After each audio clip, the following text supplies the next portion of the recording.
Neste vídeo, nós tentaremos trazer a classificação dos negócios jurídicos. Os negócios jurídicos são uma espécie do ato jurídico humano, que por sua vez é uma espécie do fato jurídico. Nós sabemos que o negócio jurídico ele pode ser agrupado por classes. Esse agrupamento, essa divisão, ela é meramente didática e a doutrina não é uniforme no tocante a esta classificação. Em geral, a doutrina ela vai considerar critérios para a classificação dos negócios jurídicos. Entre eles, a doutrina leva em consideração o número de declarantes, as vantagens para as partes, o momento da produção dos efeitos do negócio jurídico, o modo de existência deste negócio jurídico, a formalidade que deverá ser observada, como também o número de atos necessários para que o negócio jurídico possa ser considerado válido. Há modificações também consideradas que o negócio jurídico, quando ocorrente, devem ser levadas em conta para a classificação e distinção do negócio jurídico, como também o modo da obtenção de resultados. São alguns exemplos da distinção dos negócios jurídicos em classes. Agora, nós teremos os negócios jurídicos considerados unilaterais, bilaterais ou plurilaterais. Se a gente observar com atenção, os unilaterais são os que se aperfeiçoam com a única manifestação da vontade. E, como exemplo, nós temos o testamento, o codicilo e, por exemplo, a instituição de fundação. Os unilaterais, eles são divididos em receptícios e não receptícios. Os receptícios, respectivamente, são aqueles em que a declaração de vontade tem de se tornar conhecida do destinatário para produzir os efeitos. E os não receptícios, elas vão independer do conhecimento da parte sobre essa manifestação de vontade. No caso dos receptícios, um exemplo que nós poderíamos mencionar seria o mandato. Nos não receptícios, aqueles que independem do conhecimento da outra parte, nós poderíamos indicar o próprio testamento e a confissão de dívida.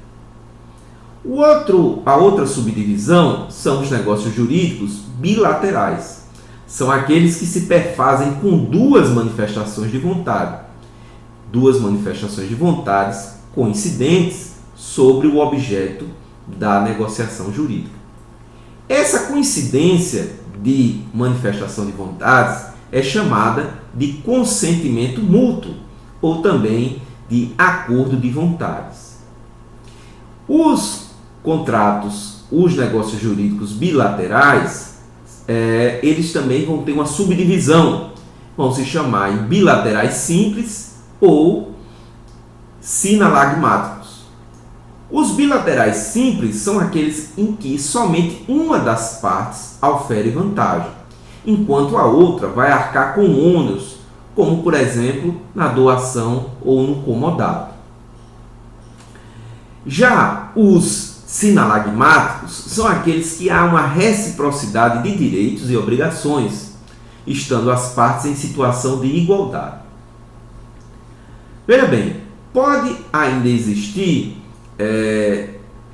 outras classificações dentro dessa subclassificação dos bilaterais, mas essa que eu apresentei é a mais comum. Existe ainda dentro dessa classificação que leva em conta o número de declarantes, os plurilaterais, que são aqueles onde o contrato envolve mais de duas partes, mais de dois interesses. O exemplo clássico são as sociedades, os contratos sociais, onde há o interesse preservado não só de dois polos, mas de também um terceiro polo. Há ainda uma classificação que leve em consideração a vantagem para as partes. Nesta classificação, nós vamos ter os negócios jurídicos gratuitos, onerosos, neutros e bifrontes.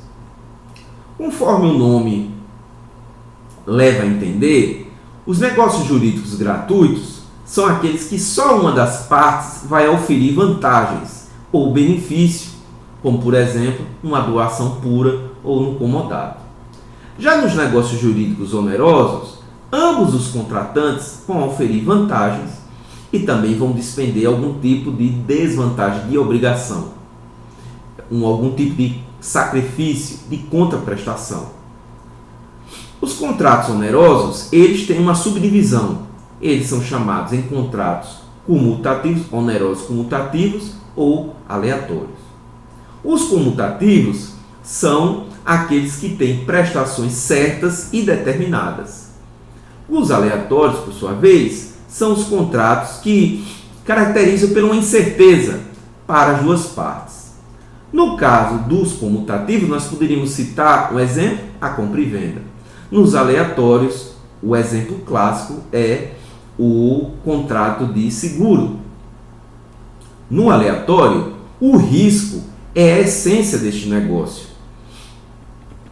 Nós também vamos ter no negócio jurídico que leva em consideração as vantagens. Os onerosos também são bilaterais. Há alguns negócios jurídicos que não podem ser classificados na categoria de onerosos, nem dos gratuitos, pois vai lhe faltar atribuição patrimonial. Por exemplo, nós teremos aí algum tipo de negócio jurídico que não vai trazer qualquer tipo de acréscimo de patrimônio. São chamados negócios jurídicos neutros. Em geral, esses negócios jurídicos neutros, eles vão se coligar aos negócios jurídicos translativos, que têm uma atribuição patrimonial. Nós teremos também, dentro dessa classificação, os negócios jurídicos bifrontes, que são os contratos que podem ser onerosos ou gratuitos. Vai depender sempre da vontade das partes. O exemplo clássico é o mútuo, o mandato, o depósito. Esta conversão ela só se torna possível se o contrato é definido da lei como negócio jurídico gratuito, pois a vontade das partes ela também não pode transformar um contrato oneroso em benéfico, pois ela iria contra a natureza da própria classificação do contrato. Nós também teremos uma outra classificação que levará em conta o momento da produção dos efeitos do negócio jurídico. Essa classificação tem como subclassificação os negócios jurídicos que se dizem intervivos e mortis causas. Os intervivos eles vão se destinar a produzir efeitos desde logo, isto é, estando as partes ainda vivas, os efeitos desse negócio jurídico podem ser considerados, como por exemplo, a promessa de compra e venda, a locação, a permuta, o mandato, o casamento. E um exemplo que também é muito discutido, o seguro de vida. Porque, ao contrário do que se possa compreender, este negócio jurídico é inter vivos, porque o evento morte funciona, neste caso, como um termo. Na outra classificação, a subclassificação, que seria a mortis causas, são os negócios destinados a produzir efeitos após a morte do agente, como ocorre, por exemplo, no testamento, no codicilo e numa doação estipulada em um pacto antinupcial para depois da morte do testador. Ou seja, neste caso, a morte é pressuposto necessário para a sua eficácia. Perceba, os negócios jurídicos mortis causas são sempre nominados ou típicos. Ninguém pode celebrar se não respeitar aquilo que a lei define e como a lei regula. Nós também vamos ter uma outra classificação que leva em consideração o o modo de existência do negócio jurídico, que pode ser principal ou acessório. Quando o modo de existência ele se denomina principal, são aqueles que existem pela própria natureza e não dependem da existência de qualquer outro negócio jurídico, como por exemplo a compra e venda, a locação, a permuta. Há também os negócios jurídicos acessórios, são aqueles que têm a sua existência subordinada a um contrato principal, como por exemplo uma cláusula penal, a fiança, o penhor, a hipoteca. Nós também vamos ter uma outra classificação que leva em consideração a formalidade do negócio jurídico, podendo ser solene e não solene, também chamado pela doutrina de formais o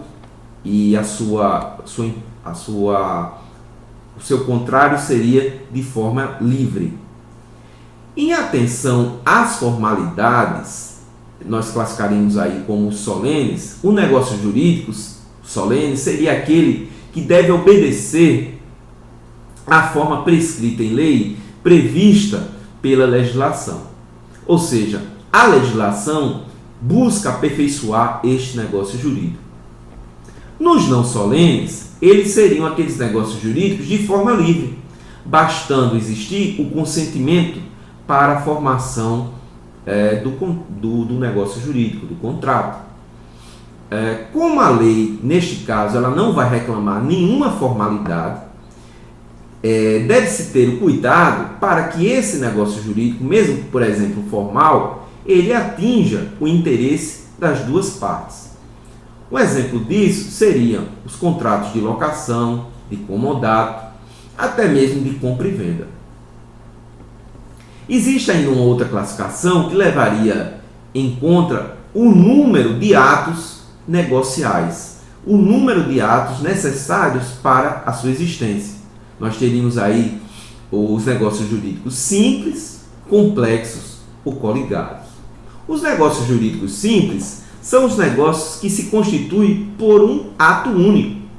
Já os complexos são aqueles que resultam da fusão de vários atos sem a eficácia independente. Nos negócios jurídicos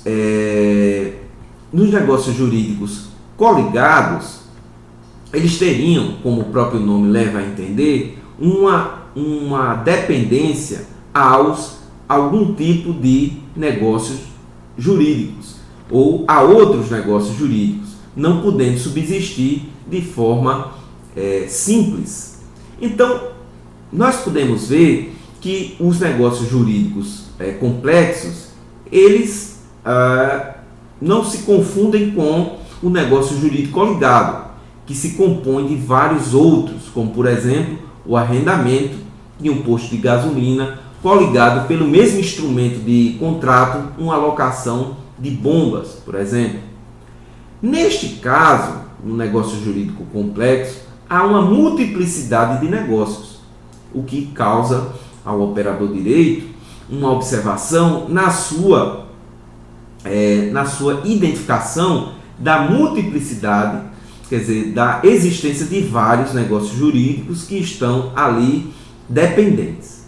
Então, este vídeo tenta, de forma simples e sem muito aprofundamento, levar o aluno a entender que há uma importância na classificação dos negócios jurídicos.